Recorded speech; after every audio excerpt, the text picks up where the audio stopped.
What's going on, guys? Christian Horror here. Today, we're going to retrospect Halloween 4, The Return of Michael Myers. You know, when I hear the title, Halloween 4, The Return of Michael Myers, I'm instantly flooded with great memories. A very spooky vibe chills on me, because that movie, I feel, does a lot of things right for me. I've always loved Halloween 4. I love the atmosphere of Halloween 4. When I would go to watch those AMC Fear Fests every year, and I would hear that voice say, coming up next, Halloween 4, The Return of Michael Myers, I'm instantly like, oh boy, let's get ready. Because Halloween 4 has always been one of my favorites. Now again, this is a retrospective. I'm not going to review the movie because it's 2020 and there's a million of those. But to talk about movies that I've been a fan of, but understanding to myself, really, why? What is it about those films that I love is really fun to discuss, especially when you guys break it down as well. Halloween 4, every time you either put that Blu-ray disc in, that DVD in, that VHS in, the Laserdisc, AMC Fear Fest, whatever, and you see that bleak country outage, and you see the woods, and you see the farmland, and it's so autumn looking, and then you see that glowing orange text and it almost pierces your eyes. It seems like it just brightens up really good on screen. You're instantly transported to October 30th. It doesn't matter if you're watching the film in January, February, March, April, May. If you turn those lights off and you open up those title credits, you are transported. And I think that's one of the coolest openings of the franchise. I don't think it's the most iconic like the first one is. That one truly transports you to a different world. But Halloween 4 lets you know he's back and you better be ready. Because Halloween 2 happens, we know that John hates the movie. He doesn't like what he wrote, but the fans loved it. So then they do Halloween 3, and then we didn't hear from Michael for some time. And Halloween 4 came out in the late 80s. And we saw that in the late 80s, a lot of things that were going on were comedic killers, over-the-top special effects, and in my estimation, Halloween 4 doesn't really do that. I actually think that Halloween 4 returns to its roots fairly well while doing some changes that I was very happy about. I don't think Halloween 4 was that more bloody or gory than Halloween 2. And honestly, the atmosphere in 4, I think, is on par with 2 in a lot of ways, but in different elements.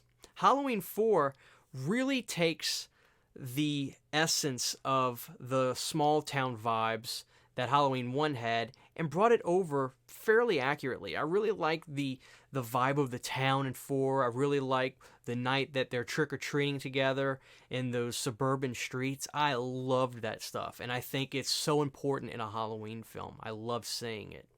Now, when it comes to the characters, I think what Halloween 4 does well, and the term reliable comes to mind when I think about the entry of Halloween 4. It's the reliable sequel, and it seems to be one that the majority of Halloween fans just absolutely love.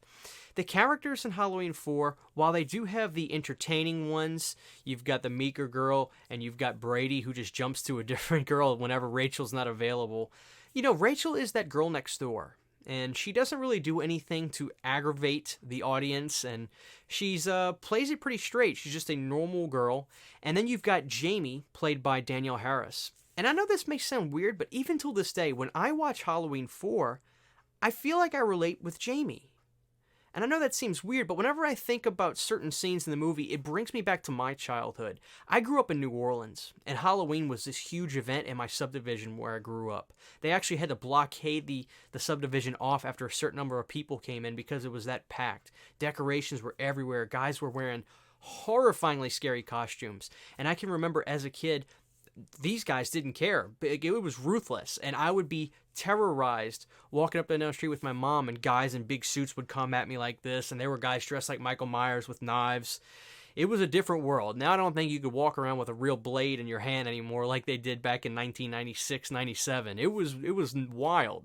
But when I think about those moments of me being in sheer, absolute terror, I see that whenever Jamie sees that shot of Michael in the bedroom where the thunder hits and you see Michael appear when the lightning strikes and the room lights up, that instantly transport me back to being a kid and remembering that those moments of pure terror that I felt. So I still relate to Jamie Lloyd's character till this day. But I don't think that's a bad thing, because the fact is I'm really relating to a character that I want to see make it and survive.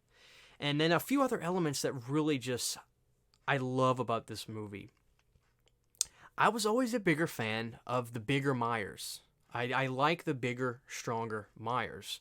Not to say that Nick Castle isn't fantastic, or Dick Warlock, because, I mean, Dick Warlock seems like he was a little bit bigger than Nick. But when George P. Wilbur dons that outfit, and he has that mask on, and you see him walking up the stairs, and Brady's got the gun jammed and trying to figure out what to do, and you see Michael just making his way, you know he is going to destroy this kid like that. Like that.